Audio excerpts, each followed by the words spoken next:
Ya, halo semua. Nah, kali ini kita akan membahas tentang pengendalian bahan mentah. Jadi, kalau tadi kalian sudah belajar tentang perencanaannya, ada 4 tabel.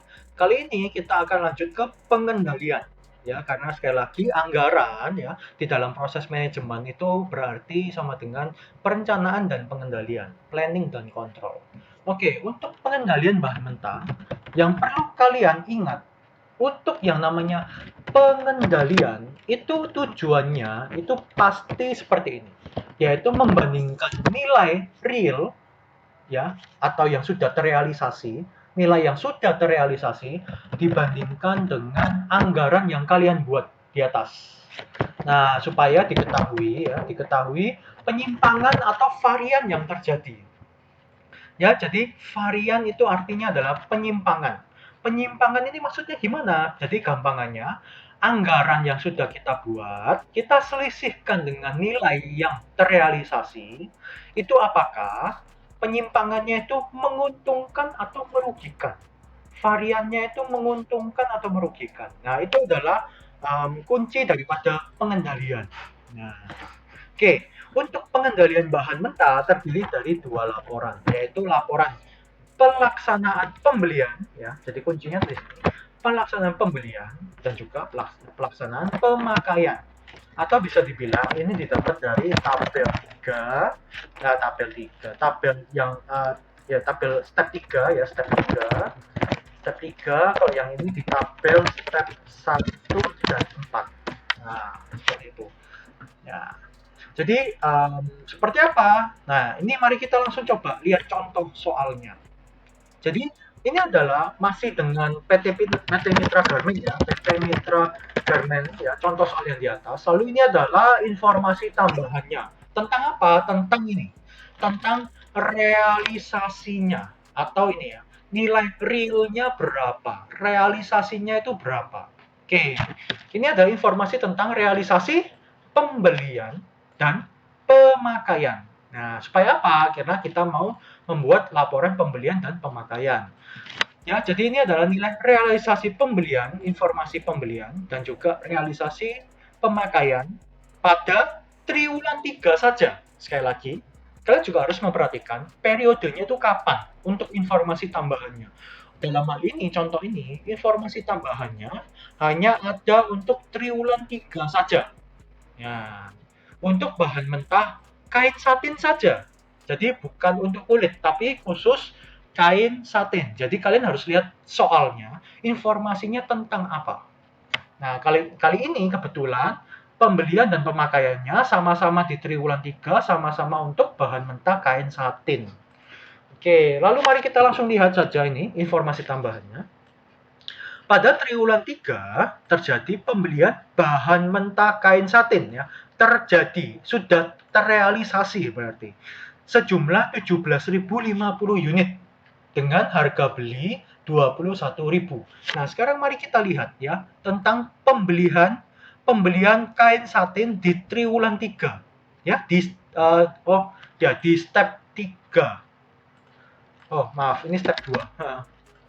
Karena step 2 tentang anggaran pembelian. Oke, mari kita lihat.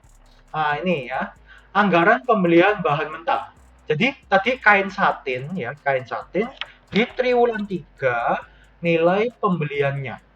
Nah, kalian bisa lihat di sini, pembelian kain satin triwulan 3 adalah 16.500 meter, sedangkan harganya 20.000. Kalau kita lihat informasi di soal tentang realisasi, ternyata di sini ya, kain satinnya nilainya 17.050 yang harus dibeli dan harga belinya ternyata lebih mahal. Jadi 21.000. Ya beda ya. Ini 17.050, 21.000, yang di sini 16.500, 20.000. Kita bisa lihat yang kita rencanakan itu terlalu rendah, terlalu murah, hanya 330 juta. Padahal yang terrealisasi itu lebih mahal. Kita harus lebih banyak membeli unit kain satin dan ternyata harga belinya lebih mahal. Jadi anggaran kita lebih rendah. Nah, oke, mari kita lanjut terlebih dahulu untuk tabelnya. Jadi itu cara membaca soalnya. Lalu ini adalah tabel, maaf, untuk yang informasi kedua, ini untuk tabel laporan yang berikutnya. Kita akan selesaikan laporan yang pertama dulu, yaitu laporan pelaksanaan pembelian bahan mentah. Kain satin triwulan 3 2011. Oke, ini adalah tabelnya. Simple, tabelnya simple. Ya, jadi kalian bisa lihat di sini ada judul keterangan, lalu judul rencana, judul realisasi, lalu penyimpangan. Ya, jadi seperti yang tadi saya sebutkan, yang namanya pengendalian itu membandingkan realisasi dan juga anggaran. Makanya tabelnya juga rencana sama realisasi sama penyimpangan ya sesuai dengan tujuannya ini. Nah, sekarang bagaimana cara untuk mengetahui komponen keterangannya? Ya, bagaimana untuk mengetahui komponen untuk menghafal secara mudah komponen pembeliannya gampang. Ya, jadi karena ini tentang pelaksanaan pembelian yang harus ditulis ini adalah kuantitas pembelian dan juga harga pembelian. Simple, selesai. Jadi keterangannya adalah kuantitas yang dibeli berapa sama harga yang beli. Harga belinya itu berapa. Lalu sudah ketemu jumlahnya. Sudah gitu aja. Nah, lalu dipasang angkanya. Oh, rencana untuk kain satin triwulan 3 16.500, harga belinya 20.000. Jadi kalau di total berarti 330 juta.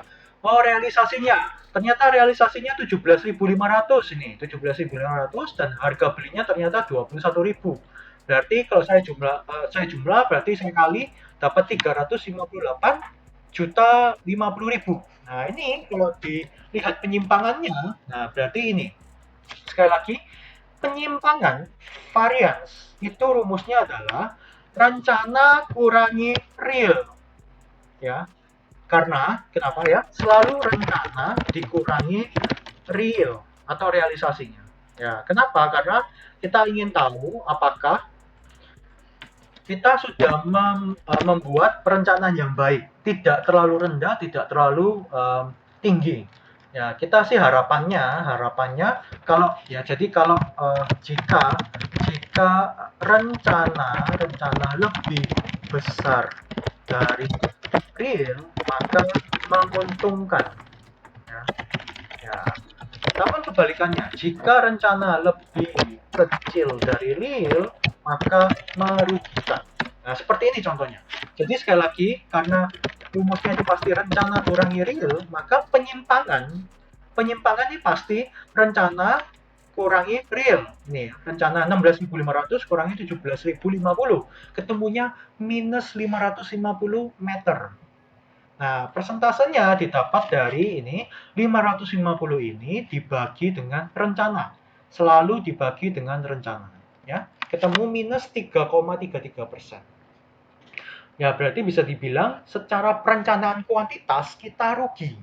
Karena apa? Karena ternyata kita harus membeli lebih banyak daripada yang kita rencanakan. Kalau kita ngomong membeli lebih banyak ya berarti biaya juga lebih besar yang harus dikeluarkan untuk melakukan pembelian ya, biaya lebih besar, otomatis di sini kita jadinya rugi karena ya kita tidak harapannya tidak mengeluarkan biaya yang lebih besar daripada anggaran. Nah, nanti cari duitnya susah. Nah, seperti itu. Lalu harganya juga sama logikanya, ternyata harganya lebih mahal. Berarti perusahaan harus ya membeli lebih mahal lagi di pasar untuk bahan mentah kain satin. Sehingga mereka rugi 1.000 per unit ya. 1.000 rupiah per unit atau 5%. 1.000 dibagi 20.000 ya, rugi 5%. Kalau secara total berarti perusahaan mengalami kerugian 28.050.000 ya, tidak menguntungkan ceritanya.